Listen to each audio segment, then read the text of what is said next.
Hello, everyone, and welcome to the Very Reasonable Pilots podcast. I'm your host, Charles. Along with me, as always, my co-host, our producer, co-pilot, gunner, navigator, orator, and podcasting associate, Jacob Gloth. How you doing today, Jacob? I am swell, Charles. Excited. Another episode of the Very Reasonable Pilots podcast, the show where we pitch new TV show ideas and stories and character arcs every week.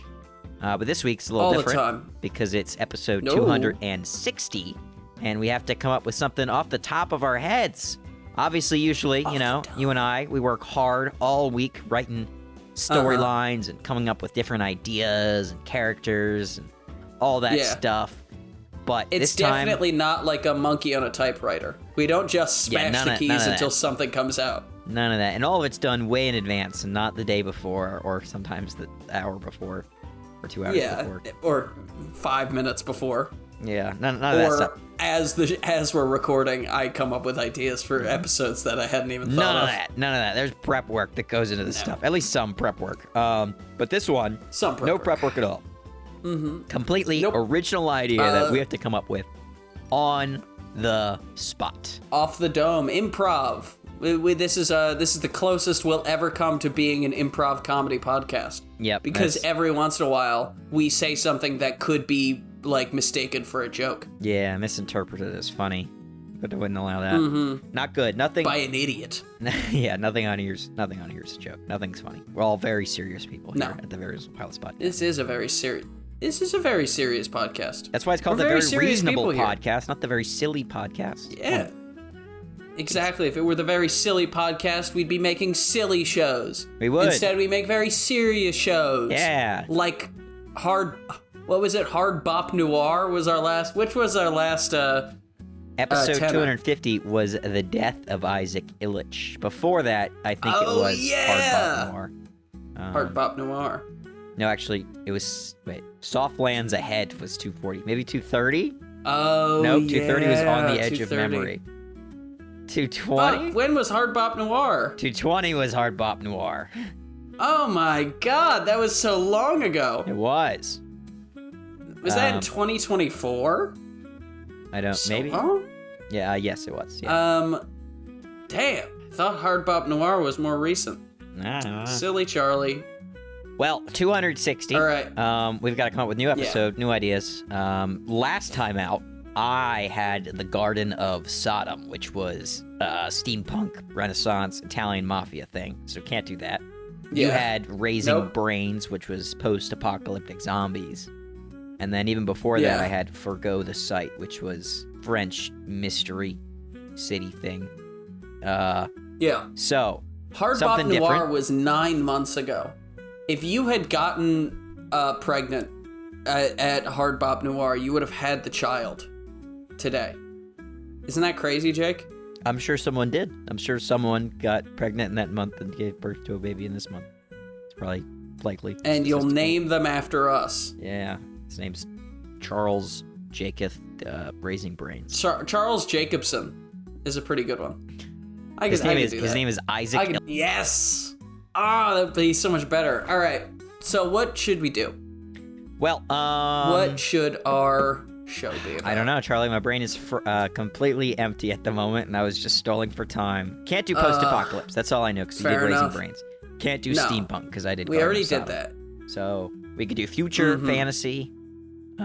We could do modern, something contemporary. Modern and cool and contemporary, but that's something not fun. Funny, because we haven't done something funny in a little bit. The last couple of ideas, Sodom, Raising Brains, Forgo the Sight, Psychedelic, were all serious shows, roughly. Yeah. So we'll do something funny. Let's do a sitcom. We can do a situational comedy. I could do that, yeah. Little sitcom. Here's what I'm thinking. Yeah. Well, here's what I'm thinking. What if we did a sci-fi sitcom? And the sci-fi world is kind of like your sort of Dune-esque, everything's kind of in metaphor, and it's all very like mythical, sort of magical sci-fi. You know what I mean? Like a space opera. Where people... Yeah, like space opera, and then that's the kind of world we live in where everybody's like kind of, we have spaceships, but we also have wizards and stuff like that. And we have you take a magic potion and that lets you see through time and shit like that. But then our main character is just a very normal guy from Earth, like from our time in Earth. And so he's just kind of like taking the piss out of everything because it's all kind of stupid. Because that's what I listen, this may be hard to hear for some people. I know I have friends who are very angry when I say this. I didn't love Dune. You know? What? Like, I didn't love the movies. I didn't love them. They're not bad. They're not bad at all. They weren't for me. Everybody was like, no one felt like a person. They all felt like big, fake caricature people. Nobody felt like a real person. This is why my favorite character in the first Dune movie was Duncan Idaho, because he felt like a normal fucking guy. And my favorite scene in Dune 2 was when those people were on the spaceship and they're playing the guitar. That was the only two instances that I felt like there were any actual human beings on the screen. Everything else, they feel like just giant statues screaming ridiculous dialogue at one another. And maybe it works better in a book. I'm not saying anything bad about Frank Herbert and the books or whatever, but I didn't feel anything for any of those fucking people in those two Dune movies. And like, yeah, there's like cool action and the designs are cool and it's interesting. They're not even like bad movies or anything. It's just like, I just didn't fucking care, right? Because none of the characters felt like human beings at all. And so I think you have one person who's just like, this is fucking dumb. Like, you have this crazy mythical sci-fi universe, right? And then you have one guy who's just kind of like a normal person. And he's just like, you're an idiot. Like, why should I listen to you, Paul Atreides? You, you can talk, you can yell, you know how to yell and you're magic or whatever? Fuck you, you little wiener. You suck, you know? Shut up. That would be me. That's my opinion. That's also my review of Dune 1 and 2.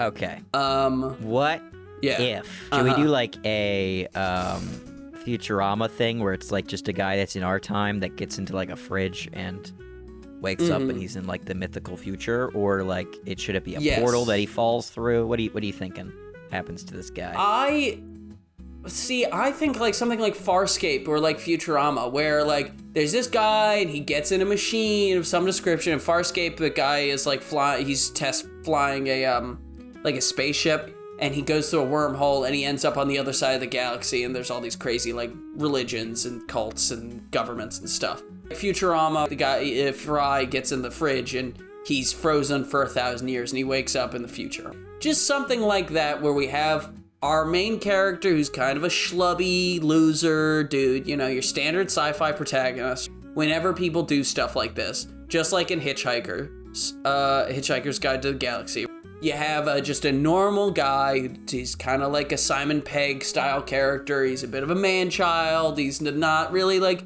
he's working through some stuff. He's maybe a little bit of Arrested Development, right? And he somehow gets transported into like a crazy sci-fi future where he has to contend with all this craziness, you know? But he's not, instead of being like crazy, like reverent to it and sort of like, oh my God, this is insane. You have him be like, just kind of bored and annoyed, you know? Sort of flip that on its head, flip that sort of thing. Or maybe he goes through into the future and he becomes like the sort of Paul Atreides, Luke Skywalker-esque messianic space god.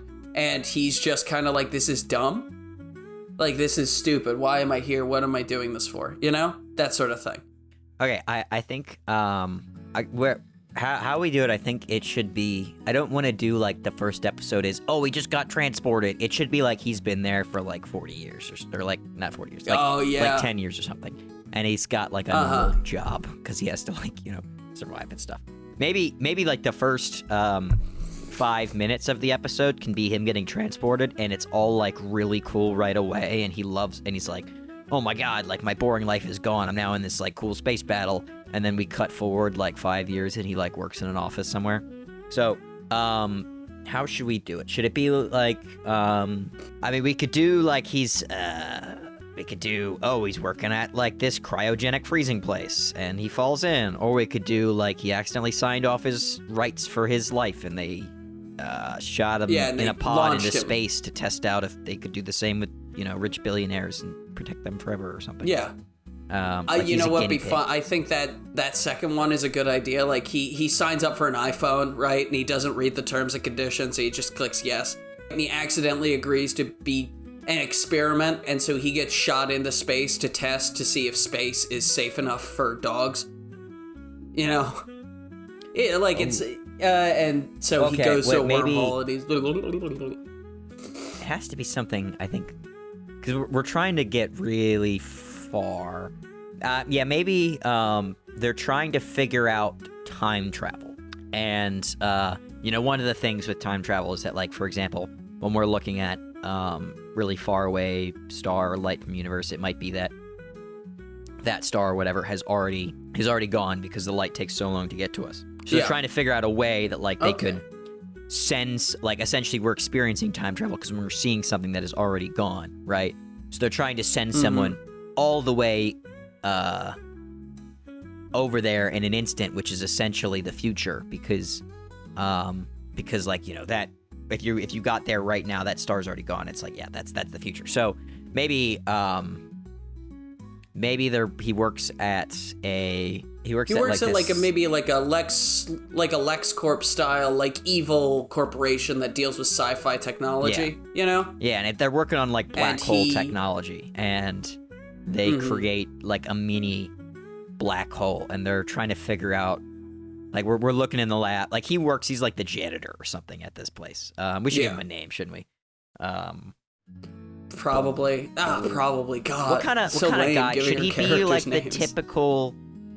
Should he be like the typical, schlubby loser? Should he be like a stupid jock? Should he? What are you feeling? Good idea. Maybe just give me an actor. And we can build off of that. Jesse Pinkman, Aaron Paul. Aaron Paul is great. I love that. That's the yeah. I was struggling. Okay, we should do young Aaron Paul. Should he be like? So he's kind of like a stoner Jesse Pinkman, or should he be like cool guy, Need for Speed Aaron Paul? I think stoner Jesse Pinkman. Like he is kind of a loser. He's a little bit like I said, Arrested. He's not really got a lot going for him, but his dad, works at middle management at this company, right? Yeah. He pulled some strings, and he got his son this job working as a janitor. And his son, he's just like, I don't know why. I was thinking this takes place in the 90s. I have no idea why I was thinking 90s, but I just imagine Jesse Pinkman, right? Aaron Paul, he's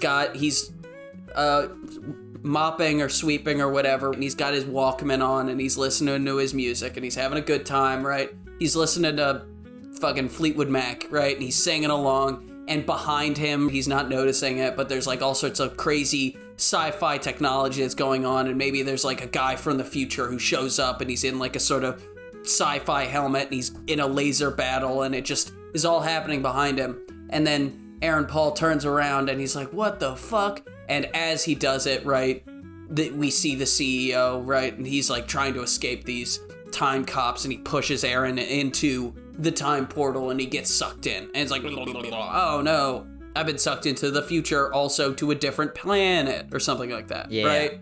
Or maybe he's been sucked into the wormhole, or they open the wormhole, and it's like an invasion. It's like an alien invasion that's coming through. Maybe like they opened it up into the middle of a war zone, and they don't realize. And so now there's all these confused soldiers who aren't invading Earth. They suddenly just got transported here, and they're shooting people like crazy. And you got like the CEO or the scientist that's like trying to close it. And that's just as Aaron Paul like walks in mopping, and he realizes that his mop is like completely blood red. And he's like looking down, he's like, oh shit, I'm mopping like blood. I didn't even realize. Oh, and then he'll get when the wormhole gets shut, it like sucks everything around it in it, and he gets sucked in. Yeah. And so he ends up on the battlefield with all these soldiers, and he like doesn't really know what to do, and this one commander mistakes him for like one of his guys and just shoves a gun in his hand and is like, come on, soldier, move on. He's like, okay. Yeah. Maybe he's got like he's like a janitor at like a science place, so maybe he's got like this big suit mask on thing, because chemicals and stuff. And it looks vaguely similar to the armor. It just happens to be kind of the same as the uniform. Yeah. And so he gets like a gun put in his hand. The soldiers are wearing. like, you know, sort of unwillingly, but mainly out of just pure confusion, helps these guys, like, take this fort. And everyone's cheering and, like, drinking and partying, and he's partying with them. And somebody gives him, like, this fancy alien beverage drink and tells him to drink. And he, out of, like, you know, joy of, you know, being with all these, like, new soldiers and winning the battle, he, like, takes off his mask to drink, and they see him. And, like, he drinks, he's like, yeah, hello, woo! And he notices that all the music stopped, and nobody's partying, everyone's just looking at his face. And then they all take their masks off, and they're like fucking predators, and they got crazy mandibles hanging off their face, and like, what the hell is wrong? And then we see one, like, turn away, throw up, and there's, like, a little girl, like, there's a mother and daughter, and she covers her daughter's eyes as she holds her mouth, like, oh God. And then Aaron Paul is thrown in jail in the cell, and maybe we see another human down there, right? Like, in the cell, and the human is like... maybe it could be like a scientist who all got sucked in right before him. Exactly. And because of the time dilation, he got there like 15 years before. And he's like, so when I got here, the battle had just started, and you've gotten here just as the battle ended. You were here for, like, the final victory. And it's like, he's like super aged and tired. Maybe it's somebody Aaron knew before. We should give this guy a name, it's somebody that, like, in the open, like, when Aaron is at home, he Charlie, his name can't be Aaron Paul. We have to come up with a name for him. I know. I was just thinking that. All right, you say a first name, I'll say a last name. My go-to was Brock, but I don't think that fits Aaron Paul, Jesse Pinkman. So maybe Larry's also bad. Kevin sucks. Joseph Carl. Joseph Corbin. Joseph Corbin. Jeremy Corbin? Yeah, that was where I got the name from. Spider. Call him Spider. Maybe that's his thing. It's like, call me Spider. And it's like, no one's gonna call you Spider, David. Shut up. He's got a spider tattoo on his arm, and he's like, call me Spider. It's like, no, fuck you, dude. Your name's David, like, McGill. You know? David McGill. Shut up. David McGill. But, you know, as the show goes on, people actually start to call him Spider, because that's how he introduces himself. Yeah, and it doesn't matter to anyone else. Okay, we'll go with David But McGill. then, like, he'll keep running. Yeah. With Spider as his nickname. Spider. As Spider is his nickname, But and nobody knows like, what Spider he keeps is, meeting this people is, like, from alien Earth. world. You're like, okay, yeah. whatever. All right, Spider. Sounds like as normal a name as David to me as an alien man. Now we're gonna kill you, right? So before he like Aaron, David is in the office, right, and he's mopping up, and then a scientist tells him off for doing a bad job, and that's the scientist he sees in the dungeon, right? And he's got this big long beard, and his hair's all gray, and he's like, oh God, you know, and he kind of explains where they're at, right? And so now David decides to, like, that he has to try and escape, you know? Yeah, but and then maybe the scientist tells him, like, there is no going. Like, he's like, David's like, how do I get back? Like, how do we get back? And he's like, there is no going back. We didn't. Well, we the machine wasn't even supposed to do this. Like, I don't know. We'd have to find the same machine to send us back. And even if you go back, you'll go back, like, super far into the future. So everyone you know and love is already dead. There's nothing. Your whole previous life, there's no way to get back to it. Yeah, and we could do that joke from Futurama, where, like, Fry gets told everyone you've ever known and loved is dead. And he just goes, woohoo! Like, he's really excited about it. We could just have David be like, yes! Everyone's gonna call me Spider now! Woo! Yes! Fuck yeah! Alright, cool. So, what do we do next? And the scientist is just like, well, tomorrow we're going to be executed as enemies of the state. So, or maybe it'd be funnier if he's like, well, I'm going to be executed now, and I think you're tomorrow, and then he gets led out of the room by guards. Yeah. Or he's like, tomorrow you're going to be executed, and he's like, oh my God, what about you? And he's like, I'm up, right about now, and then he gets picked up and taken outside, and we just hear the gunshot. Brought outside. And we don't even hear he gets, like, dropped into a vat of acid. It's like a horrific way to die. Yeah. So that happens to him, and then David is up for execution. but the last second, maybe he gets pardoned because he actually was kind of heroic during the battle, and he like saved the commander. Yeah. And the commander pardons him.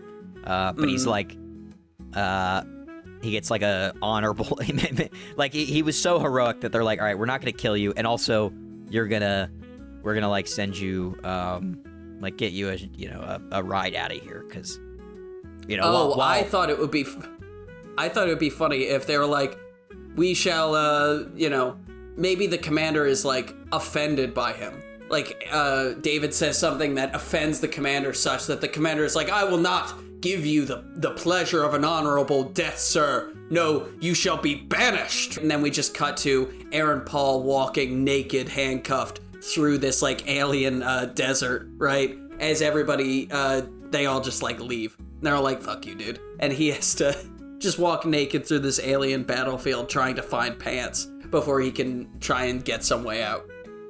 The alien culture sees banishment as worse than execution. You know? Yeah, I like that too. Yeah, because maybe it's like an honorable death situation, and now it's like, oh, you're sanctioned to be exiled from our society and to die, alone without your brethren, which means you won't go to, alien space heaven. And he's like, oh no, alien that space sucks. Heaven. That's what they call it too. Yeah, that's they don't even call it like some special name. They call it alien space heaven. So he walks. Oh no, not banishment! Damn it! Damn. So he's walking through the desert. Should the aliens they should probably be like an important faction in this crazy space opera that we've got going on. So should they be? Yeah. Should they be the bad guys or the good guys in this world? I think that they should be kind of like the like sort of the pirates, right? They're not like necessarily good guys or bad guys. They're just kind of like a third faction that David will go back to at the climax of the story in order to get their support so that they could do a full assault. Oh, okay, sure, yeah. Because I'm assuming that we'll get David and he'll be naked walking through this battlefield, and he'll get a pair of pants on, and he'll, figure out a way of getting a ship, and he'll get a ship and a crew, and like we'll do adventures through space, right? And throughout the space adventures, there'll be this crazy evil faction that's building, and they'll be revealed, I think, should be revealed at the end that like the crazy evil faction is run by like the CEO or something, right? Oh, like he got put through like right away, and now he's like brain. Oh, that'd be okay. So in the very first scene, right, the very first person to go through the wormhole is the CEO, and when we have the big reveal at the end of the show, we'll see like he gets put through there. The battle hasn't even started yet. He's like with these like primitive people, and he'll like teach them how to like do stuff and help them take over the galaxy. He is like the Paul Atreides. He finds these very strong people, and he'll unite them through his corporate synergy, and he'll yes, he uses bring them all together like and has like this language like that. This hybrid, hybrid corporate imperialist imperial structure that like takes over the galaxy, and he uses these like these powerful people that think he's like God because he came through a portal. And the battle that ends up being fought is like a battle to, subjugate the entire planet under his control. And he's like no longer man anymore. He's like just a brain in like this robot in body a jar. Thing. Yes. Yeah. And all of the armor that these guys wear, like the armor of the imperialist corporate like army, is basically built based off of like suits and ties, right? So they've got these Iron Man suits, but they've got like a little tie and like all this stuff, right? Very corporatized, and they're always talking about synergy and all sorts of like that sort of stupid corporate language, and that's their like battle cry. It's instead of like for, Valhalla or whatever, it's like, I don't know, I can't, for the stakeholders, for the shareholders, something like that, Yeah, I like that. So so he's like this big bad guy that's that's hidden. We won't get the full reveal until the end. But he's like taking over the galaxy. Should there be, like, because we have to have, like, the Luke Skywalker, I think. Is our guy the Luke Skywalker, or is there actually a Luke Skywalker? I think that we should have multiple Luke Skywalker. Like, every couple of episodes, we introduce a character who could be, like, the chosen one who's going to save the galaxy, and then they die in some horrific manner at the end of each episode. Oh. You know? They just, like, get kicked into an airlock, or just, like, he falls into a vat of lava, or whatever, you know? Just some horrific death, so that we can continue to be taking the piss, because it'd be funny to have that sort of thing happen. Okay, so our guy walks through the desert. Maybe he gets picked up by scavengers that are, like, going through, trying to pick through the battle. Yeah. And he gets, He gets saved, maybe he gets but it's sold like to, like, a space See, I don't want to suit. make it... I feel like they do the, like, then he gets sold into slavery thing a lot. He gets picked up, but it's like a deal. It's like, all right, we'll transport you off the planet, but you owe, like, 3 years of service to this trading company or something. I think that works. I think that works perfectly fine. So he gets saved, and he has to work as what's something demeaning that he can do on a ship. But maybe he's a janitor again. I've traveled across. Yeah, he's traveled across the galaxy, and, like, I've been involved in interstellar combat, and, you know, I've talked my way out of, like, trial by combat, all to be a fucking janitor again, right? Yep. Now he's just cleaning up, like, giant alien shit and stuff like that, and he's just, like, bummed, you know? Mm-hmm. And he maybe he gets a partner. I think that he gets a partner who is also an alien, and she is like a kind of Amazonian sort of warrior chick, and she's got 4 arms, and she's got, you know, she's ready for combat, but she's kind of still adjusting to this world, you know, to these systems, because she grew up in more of a primitive culture, you know, you could say, without, like, interstellar travel. And so maybe her she's kind people of traveling just discovered interstellar travel, and they're getting used to the universe and everything.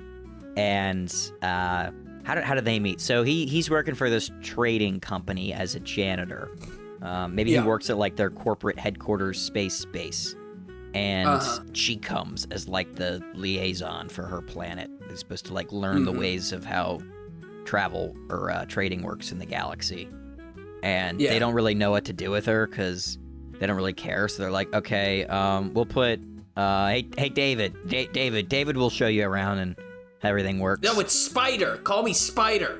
No, we're not going to call you Spider, David. I don't care. It's David. She's like the intern, and he's like the guy that gets forced to train the intern, but he doesn't really know anything. Yeah. Maybe she's kind of like, she's almost like the Incredible Hulk, and she just kind of like, she gets assigned to every position in the company, and she just, like, ruins it each time. But this company still wants to maintain a good trade relationship with her people, because they're like in a good spot for trade. And so they just put her somewhere where she can't cause any more harm, because she's, like, super strong and, like, doesn't really know her own strength. And so she's constantly, like, smashing desks and breaking people's hands when she's handshaking and stuff like that, you know, just kind of being bumbling. And so her and David team up, right, to be janitors, right? And they janitorize for a bit. And do you think David should suggest that they run away, or should she, you know? Because maybe she's like, I want to see the galaxy. And David's like, I've got another year on my contract, and then I'll be able to do it. And she's like, you don't have any money, David. Even if you do get through your contract, you're going to have to work here to make money, you know? Maybe they get out, like, they don't have to break the rule. Like, we should also give her a name, by the way. I was thinking Raya. I don't know the last name yet. Yeah. Raya for the first name. So David and Raya. So maybe she keeps causing so much damage that they're, like, desperately trying to get her out of there. So they come up with an idea of sending, like, oh, we're gonna start sending a, like, this, like, trading vessel out, and we're gonna try to, find new trade routes. We're gonna send, Raya, we're gonna send you because you're also new to the galaxy, and that will help us, having a person who's also new will help with relations. That's definitely why we're sending you. And we're gonna send David. Obviously. David, you're gonna be in charge of Raya, because she's new and stuff, and you're also gonna be the janitor of the ship. He's like, God damn it. And I guess there'll have to be other crew members as well. Yeah. So we should have, like, some other crew members. The captain can be, like, a disgraced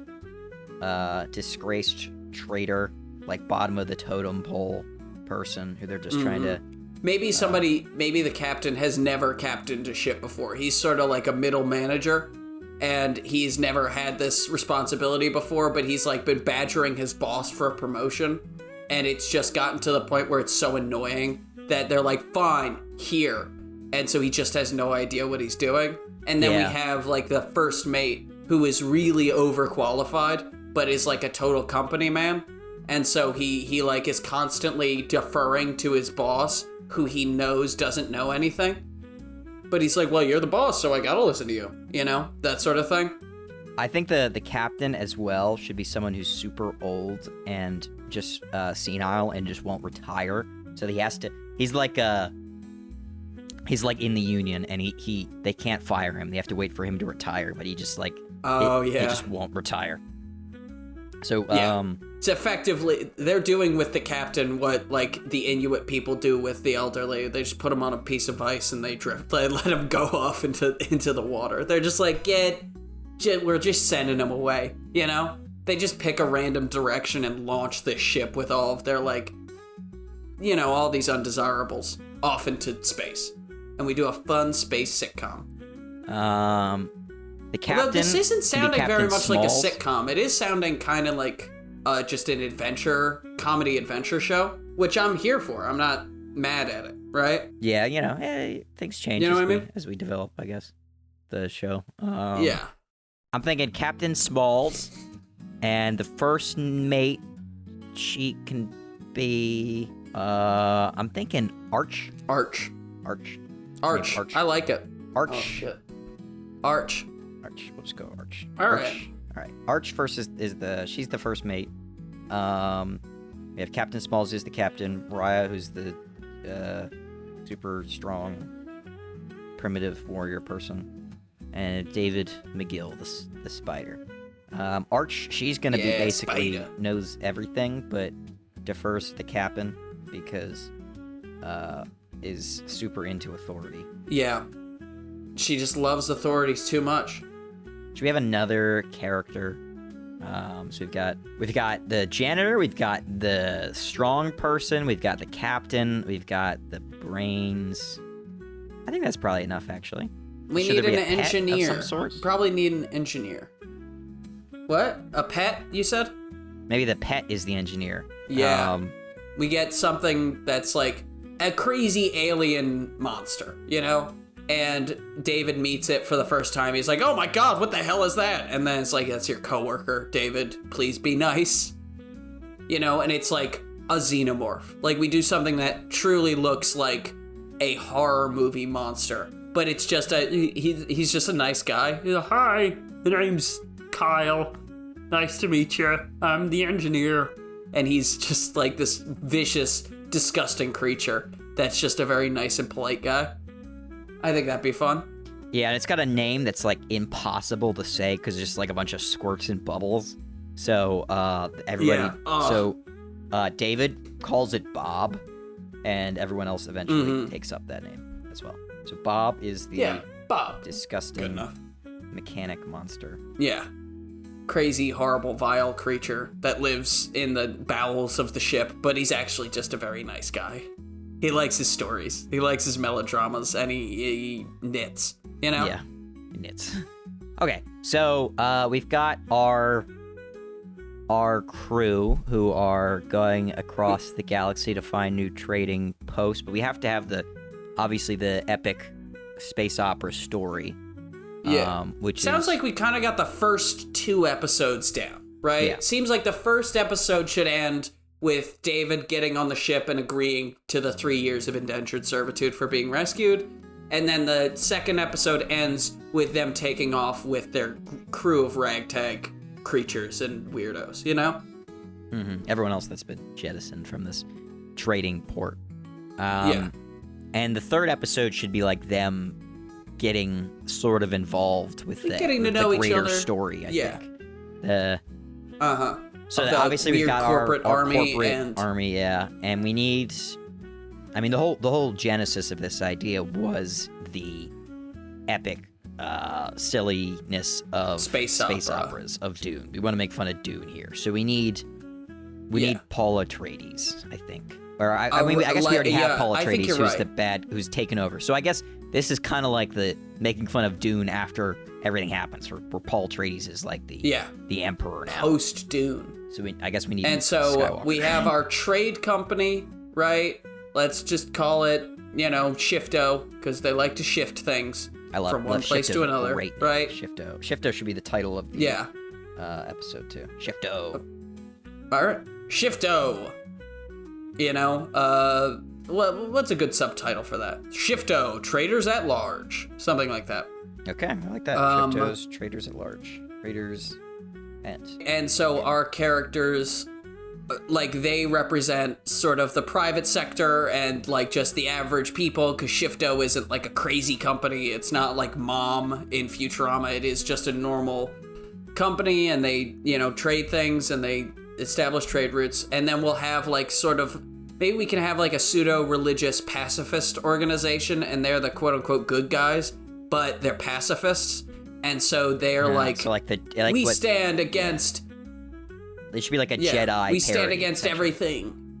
Yes, exactly. A beautiful Jedi parody of these, like, fucking dorks who have, like, the most powerful weapons in the galaxy, but they refuse to use any of them to stop this crazy, massive corporate army that's like the Cybermen from Doctor Who, from, like, taking over planets because, we're pacifists. We don't use violence. That sort of thing. They can be called the Varens. The Varens are this warrior pacifist priests who refuse to do anything because they're like, if we get belonged, we'll become just as corrupt and evil as the enemy. And he's like, but, like, if you don't get involved, nothing will happen. The enemy's gonna blow up my house. Yeah. Like, they're gonna kill your dog. And he's like, oh, well, I've been taught to remove all connections, and so I have no reason to care if they shoot my dog with a laser. That sort of thing. Just making fun of all that Jedi bullshit. Because, whatever. Fuck it. Fuck Jedis. I'll fight all the Star Wars fans in the universe. Bring them to me. I'll beat them up one by one. I don't agree with what Charlie's saying. Anyway, so the Barons are except for these Henry Cavill. Warrior pacifist priests.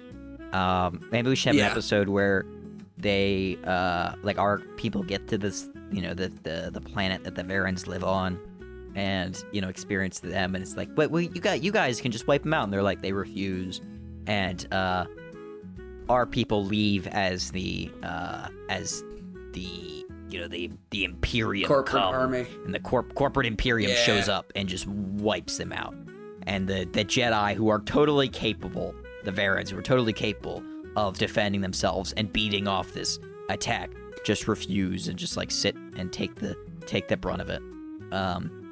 They just get blown up, and they're like, oh, this is how it's meant to be. I think it would be funny if they get captured by the Varens, right? Our protagonists get captured by the Varens, and they're, like, in sort of a prison cell, and it seems like a gladiatorial arena, and they're all really scared, and, like, David has to go out, and he's like, I don't want to have to fight any of you, and then they bring out this Varen warrior, and he's, like, 6'6", and he's fucking massive and huge and muscular and stuff. And they're like, let the trial by combat begin. And then the Varen gets down and he starts meditating. And it's like, yes, it is combat via meditation. And he's just meditating at him really hard. And David's just sitting there like, what the hell is going on? And he goes up and he just, like, punches him in the mouth once. And he's like, you have won trial by combat.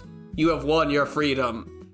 Go and be merry. Right? Just like that. These people are stupid.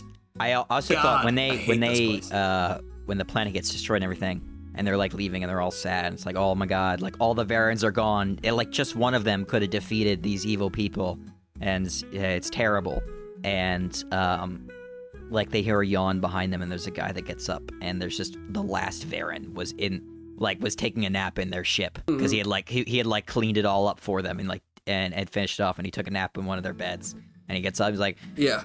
Oh, all right. Whew, that was a long nap. How's it go? Oh my god, what the hell happened? Oh my god. And so Played now for by like the Jack rest of Black. Yeah. No, I hate Jack Black. Should be somebody else.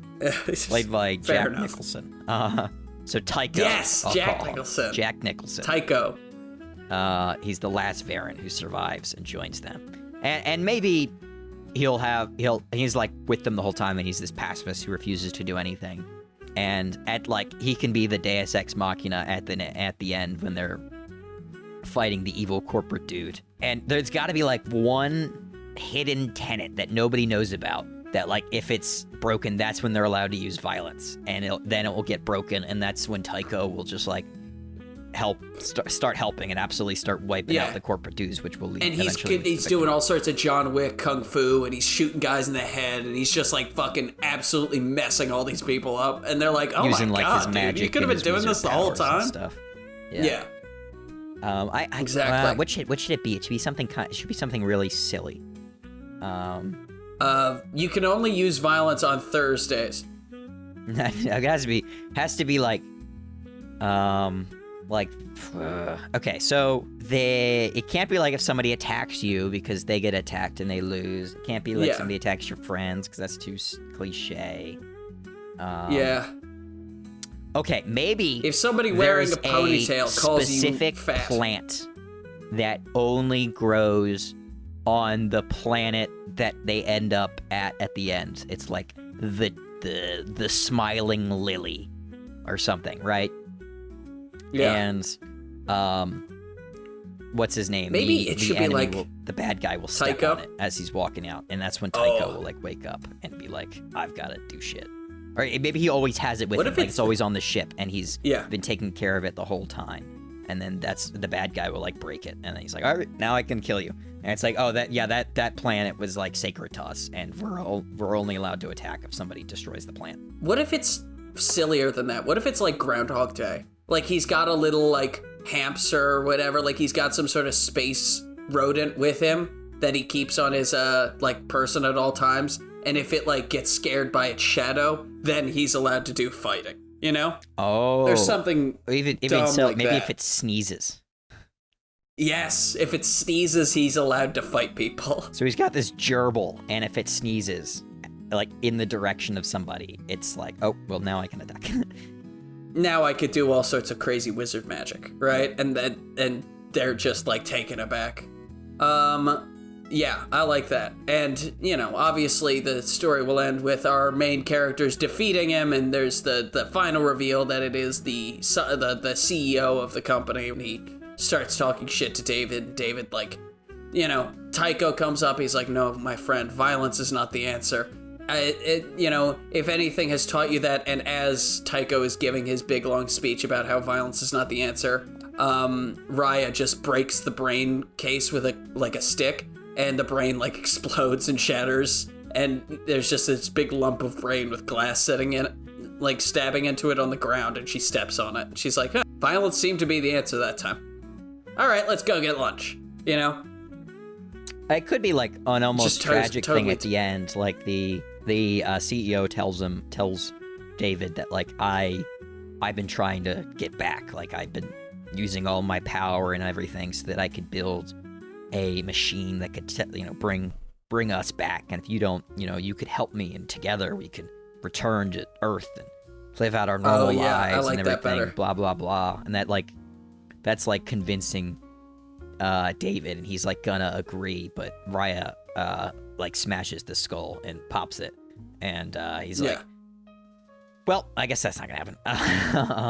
Well, you know, what are you gonna do? Come on, let's go ride in our spaceship. Like, let's go do more adventures, you know? Yeah. I like that. I like that a lot. And then maybe Tycho we could have an episode where Tycho, like, they go to a planet, right? and Tycho is the last of his kind, and he's recognized by the people of that planet, and he's like sort of like a messianic Superman character because he's the last of his kind, but he's weaker and less cool than everyone else on the planet, and so they keep expecting him to solve problems, and he's just like, I can't, I have no means by which to stop a comet from hitting your Earth. I'm just your planet. I'm just a guy.